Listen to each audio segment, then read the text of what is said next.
Bismillahirrahmanirrahim. Assalamualaikum warahmatullahi wabarakatuh. Pertemuan kedua kali ini masih pada materi bilangan bulat dan pecahan.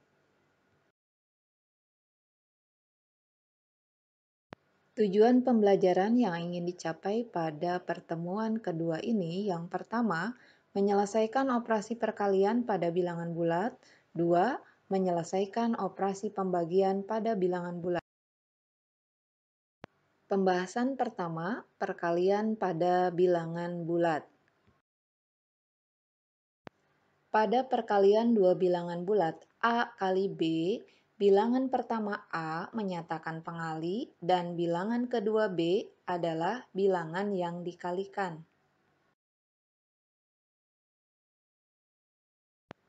A kali B dapat ditentukan dengan cara menjumlahkan B sebanyak A buah. Perhatikan kotak di bawah. A kali B sama dengan B tambah B tambah B tambah B sebanyak A kali. A kali negatif B sama dengan negatif B tambah negatif B tambah negatif B tambah negatif B sebanyak A kali.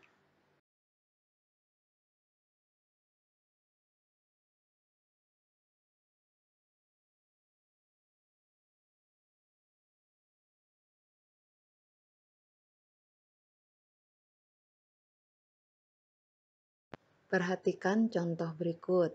Yang pertama, 3 kali 5 sama dengan 5 ditambah 5 ditambah 5 sama dengan 15. Yang kedua, 3 dikali negatif 5 sama dengan negatif 5 ditambah negatif 5 ditambah negatif 5 sama dengan negatif 15.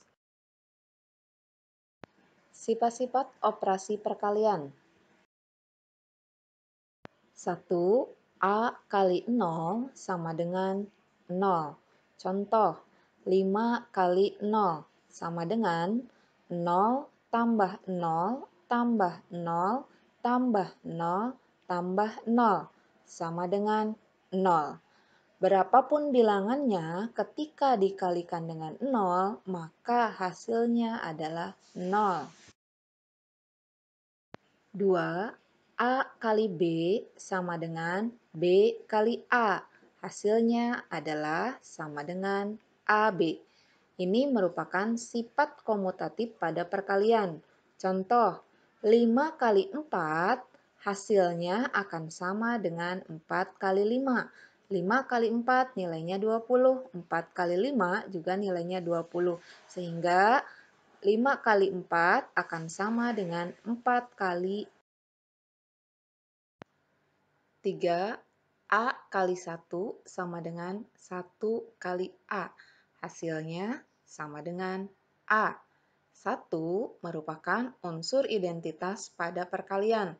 Contoh, 2 kali 1 sama dengan 1 kali 2. 2 kali 1 hasilnya 2. 1 kali 2 hasilnya juga 2. 1 merupakan unsur identitas perkalian. 4. A kali negatif B sama dengan negatif AB. Contoh, 4 kali negatif 7 sama dengan negatif 28. 5. Negatif A kali negatif B sama dengan positif AB. Contoh, negatif 6 kali negatif 7 sama dengan 42. 6. Sifat asosiatif pada perkalian. Dalam kurung, A kali B kali C sama dengan A kali dalam kurung B kali C. Arti kurung di sini berarti itu adalah operasi yang lebih dahulu dilakukan. Contoh, 2 kali 3 kalikan 4. Perhatikan yang bagian tulisan merah dulu. 2 kali 3 sama dengan 6 di bawahnya, kalikan 4. Sekarang hasilnya 6 kali 4 dikalikan, hasilnya jadi 24. Berikutnya, perhatikan ruas yang sebelah kanan. 2 kali, yang di dalam kurung sekarang 3 kali 4. Kalikan dulu yang 3 kali 4. 2-nya masih tetap 2 kali. 3 kali 4 hasilnya 12. Maka langsung kalikan. 2 kali 12 hasilnya adalah 24. Perhatikan antara ruas kiri dan ruas kanan. Tulisan yang merah dan tulisan yang hitam. Di situ hasilnya sama. Maka 2 kali 3 kali 4 ini berlaku sifat asosiatif pada perkalian.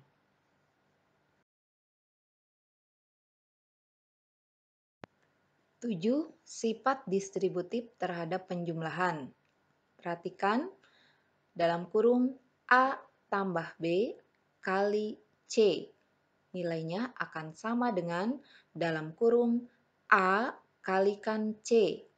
Kemudian tambah dalam kurung B kali C. Perhatikan contohnya, ada tulisan merah dan tulisan hitam. Ibu mulai dari tulisan yang merah. Dalam kurung 2 ditambah 3 kali 4. 2 tambah 3 hasilnya 5 kali 4. 5 kali 4 hasilnya 20. Sekarang perhatikan yang sebelah kanan, tulisan yang hitam.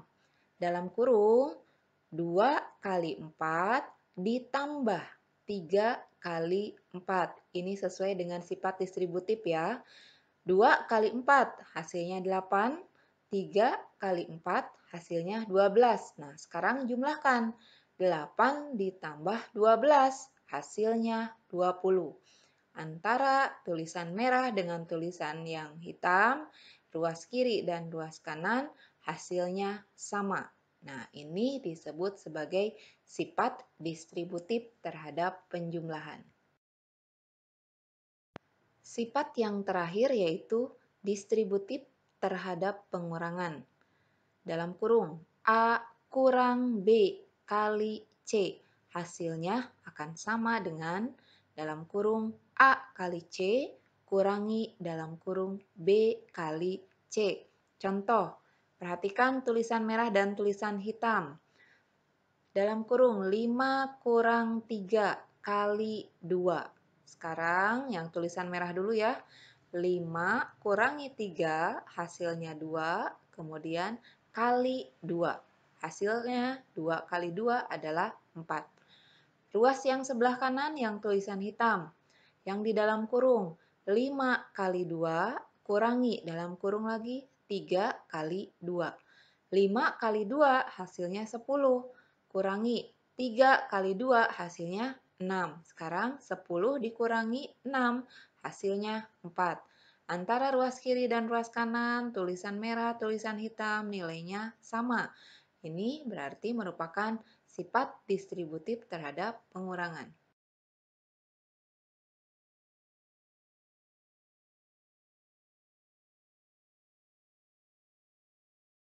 Yang perlu diingat lagi, mungkin yang pertama, ketika ada bilangan positif kali bilangan positif, maka hasilnya merupakan bilangan positif. Yang kedua, bilangan negatif dikalikan bilangan positif, maka hasilnya merupakan bilangan negatif. Yang ketiga, bilangan positif dikali bilangan negatif, hasilnya akan sama dengan bilangan negatif.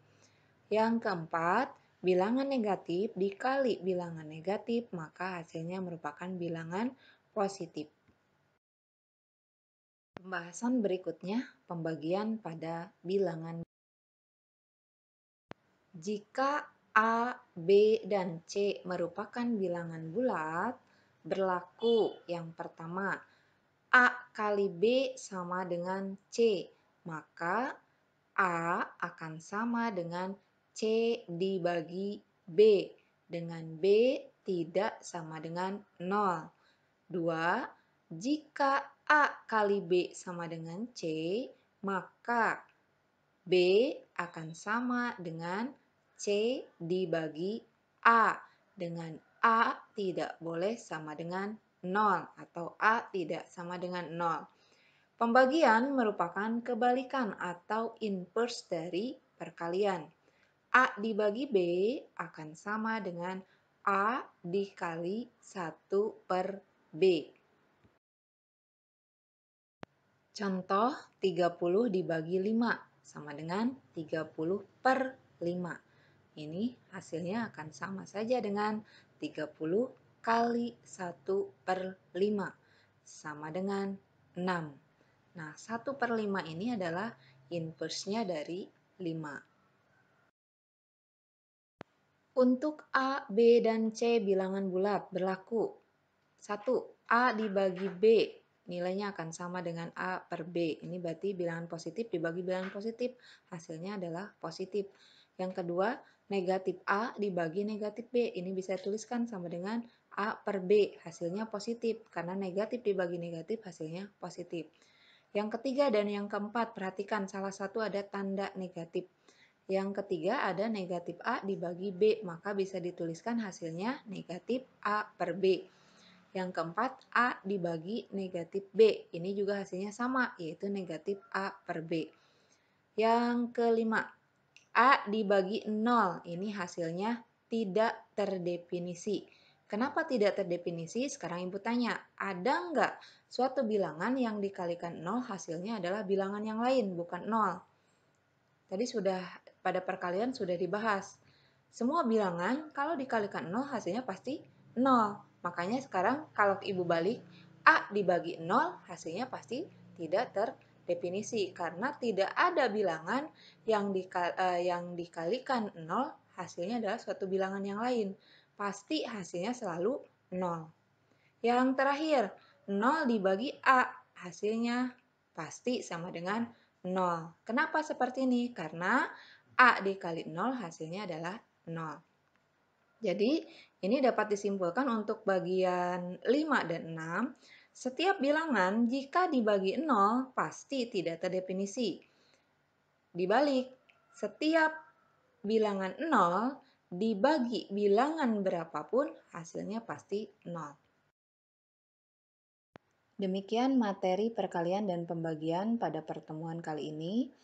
Jika ada yang ditanyakan, silakan langsung japri ke Ibu. Mudah-mudahan kalian sudah paham semua ya. Setelah kalian mempelajari perkalian dan pembagian pada bilangan bulat ini, kalian silakan kerjakan lembar kerja peserta didik yang kedua atau LKPD 2 seperti yang Ibu tampilkan di sini.